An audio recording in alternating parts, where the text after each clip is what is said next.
there's a lot of SEC games to cover. I wanted to really zero in on just some players that I think tell a larger story about the teams that they're on and the directions they're going. LSU, a team with a lot of negativity around them right now. They spent big in the portal, huge in the portal, hoping to compete for a championship. Now they got a very, very tough road if they're going to get to the playoffs. I would say the odds of them making the playoffs right now are unlikely based on the way they're playing, the way their schedule lines up after a huge loss to Vanderbilt. And a player I want to get to is Harold Perkins and Clay. This a lot of different ways to look at this. You look at his career, 31 games, 27 half tackles for loss, 13 sacks, 7 forced fumbles. Clearly made an impact statistically in those 31 games. Seen this year, had moments against UF and Clemson coming from different angles, really impacting that game with his speed and quickness. But then you watch the Vanderbilt game. Beat up in the run game, bad angles on blitzes, Pavia running wild, breaking contain. I saw a clip that Cole Kubalik posted of him getting blocked 15 yards downfield. I mean, not what you want to see with Whit Weeks out with an ankle injury. What are you seeing with Harold Perkins? I'm seeing a player that kind of caught the SEC by storm as a freshman. He racked up 41 pressures, 90.9 pass rush grade as a freshman. And I think after that, they sort of started to move around his positioning in year 2. They started to give him more reps as the slot, or they call him the star in their defense. But and they really decreased the defensive line snaps. They still gave him some in year 2. He racked up 24 pressures, playing 500 plus combined snaps over those years on the defensive line. He's played around 90 snaps on the defensive line in the 2 years since.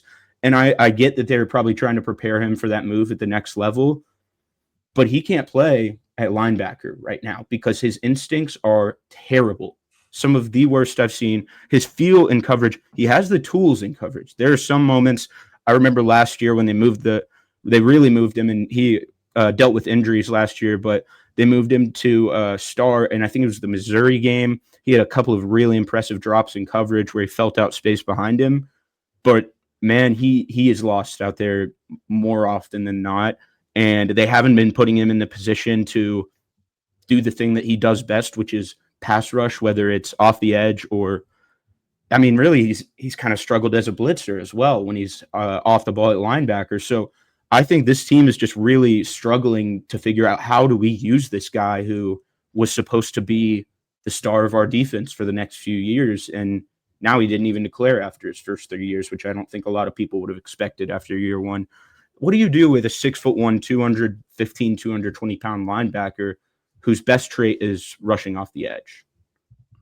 Yeah, and you think he has more in his body as far as the versatility, but then you wonder about the instincts. And yeah, you have LSU fans very, very concerned here. I'm pulling up a tweet now as we see a tweet defending Perkins, but the reason they're defending him is because a lot of Louisiana State fans are making posts like this. What happened to this guy?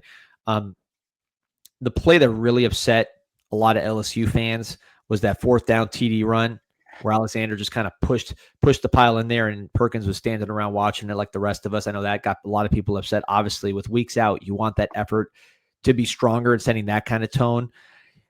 Different kind of game, different size. But I wonder just the path of his career. Again, these are different players. They're 20 pounds different positions. But I think about Arden Key, right, who was a first projected top 5 pick, had some injuries, had some ineffectiveness, ultimately dropped to the 3rd round based really just on tools. I think that was picked higher than maybe people expected just because of his tools. Now he's played on 4 teams in the NFL, but he still played 109 games, 28 sacks. So I think he's been pretty productive given where he was picked. I don't know if that's the path for a Harold Perkins. Different players, I get it, but just, I don't know. Someone's going to take a chance on the talent, but it's not really helping LSU right now. I think that would be the path, and that's what it has to look like. But ultimately, the thing that gives me pause is, he really doesn't have a true position, is the lack of arm length in his case. Arden Key was light for a defensive end, but he's 6'5", but he had average 50th percentile arm length for a defensive end. So if you had him at linebacker, it's even higher. I don't know if I've seen a number for Harold Perkins, but I'd imagine it's in like the 31-inch range, which is really bad for both linebacker and defensive end. So I question that. And I've got a bit of a comparison here, and I was just looking Okay. at the weight. He's a bit of a he's and this is going to be off the wall for some people, but James Houston. James Houston's a guy who was go. at the University of Florida, started his career there. Kid from American heritage, came in ACL as injury, I think, at one point. had an off ball.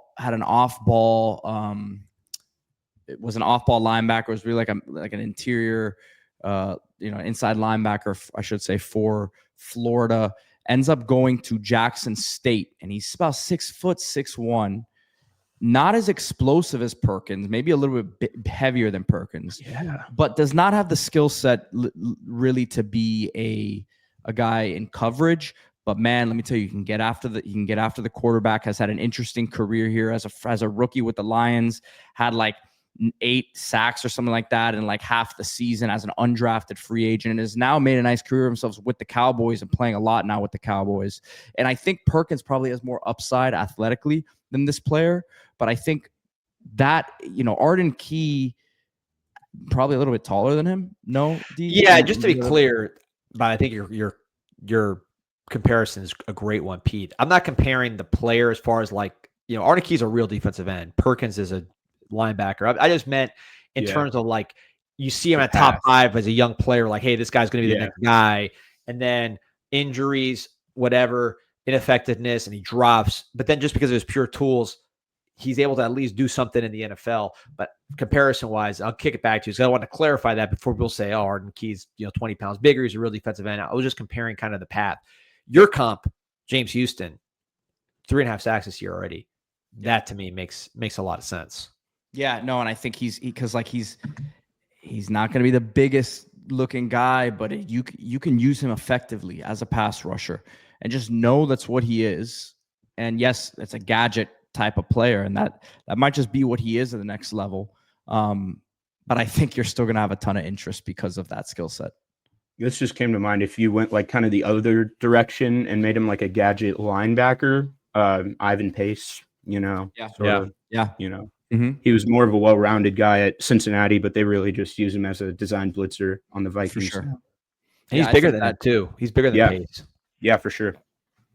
I think he'll be all right. I think the sack numbers are also very deceiving in how fans look at a guy right off the bat. So sometimes the freshman year it can get back to haunt you a little bit there in terms of what the fans perceive you as. And there's going to be, he's been thrown more stuff in terms of the attention that opposing offenses are keeping on him, because they know he is a potential game plan wrecker. But I think he will be fine. It's going to be determined by the role he's used in moving forward.